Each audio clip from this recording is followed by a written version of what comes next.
Alright, so given the current climate and the fact that a lot of people just have to stay home, do nothing, or try and do something, I decided to occupy my time with custom sleeving my stuff, like my power supply or just cables in general. Like for example, these are just some of the pins that I brought. It costs less than a few cents for 10. But anyway, what we're gonna do is first we're gonna go over to this graph I've got here, and then let's talk about it.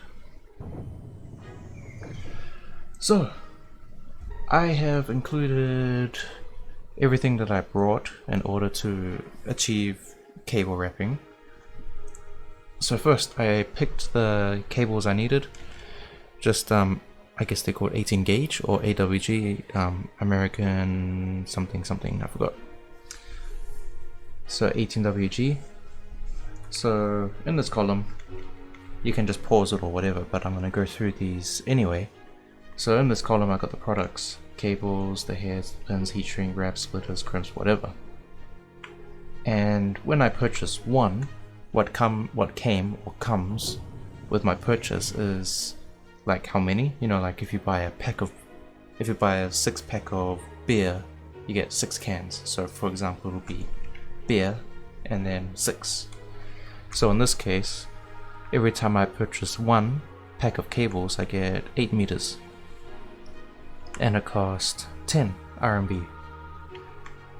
And the same here, every like head and set of pins I get, it was about 1 RMB, somewhere like 0.5 RMB, somewhere 1.2, so I just, you know, round number 1. And heat shrink, I think I got like 300 pieces. Heat shrink's really cheap.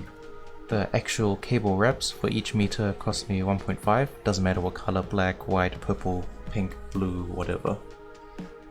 The cable splitters, they were cheap, but yeah, now we're getting into like, this is just a one-off price. I mean, you'll use cable splitters more than once, they're not disposable. Crimpers, again, use them more than once, not disposable. The burner and fuel, the fuel is cheap, the burner is also cheap. I haven't run out yet, so I almost completed 2 sets of cables and are still on the same can. So we'll see how that goes. And a new PSU,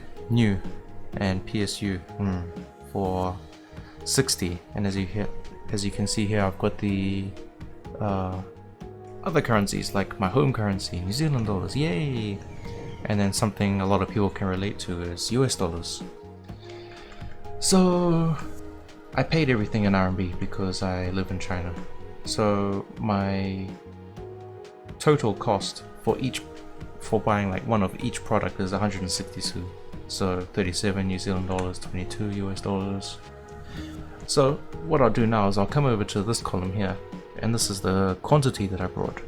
So 18 gauge cables, 8 meters 10 RMB, so I bought 3, so 8 times 3 is 24, so 24 meters for 30 RMB.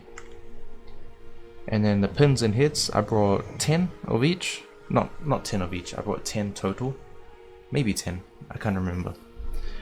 So 10 times 1 equals 10, so you got that. Heat shrink, I brought 1 pack, and 1 pack cost 10, so that's 10 there.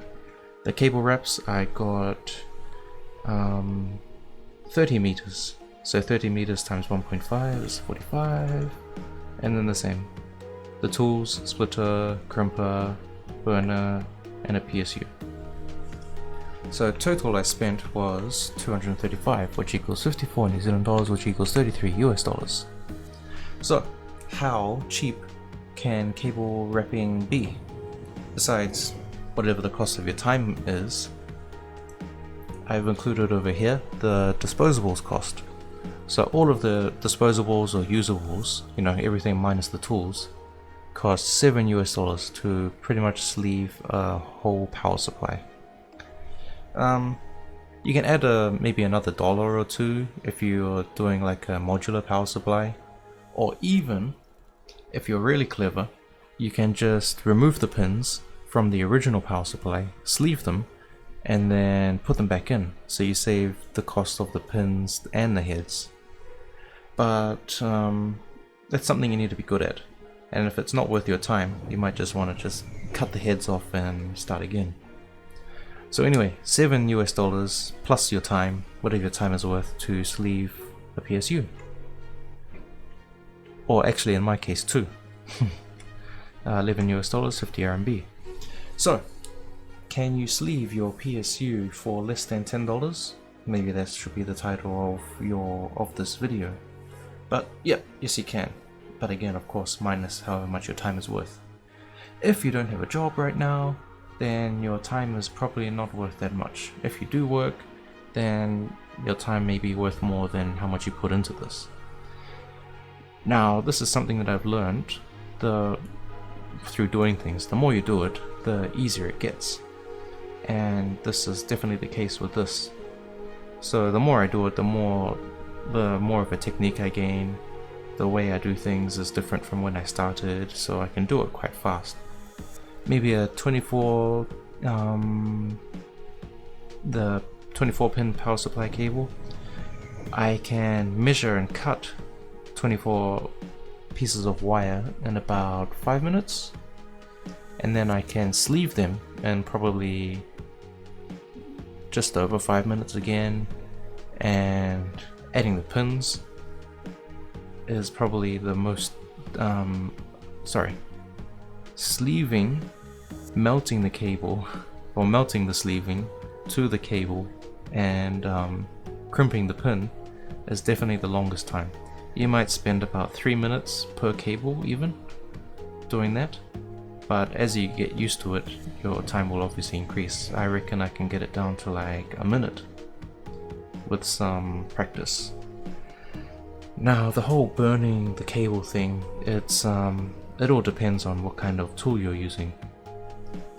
For me, from what I've seen, like I've got a heat gun, and a heat gun, the spread is too big, so you want something kind of focused. So a small, lighter, strong flame. If you get exactly the same one as me, then you can probably follow the same steps as me, but maybe your flame will burn at a different temperature. Use a smaller flame. Maybe you don't even use a flame, you just use like a hairdryer or something. So that's probably the only thing that'll differ between me making cables and you making cables. So yeah. So I guess this video is just about me showing you how cheap sleeving a cable or sleeving a power supply can be. And I guess that's all for this video. Next video I'll just actually show you how to sleeve and yeah, how it all looks at the end, some tips, tricks, and all of that. Morning here. See you later.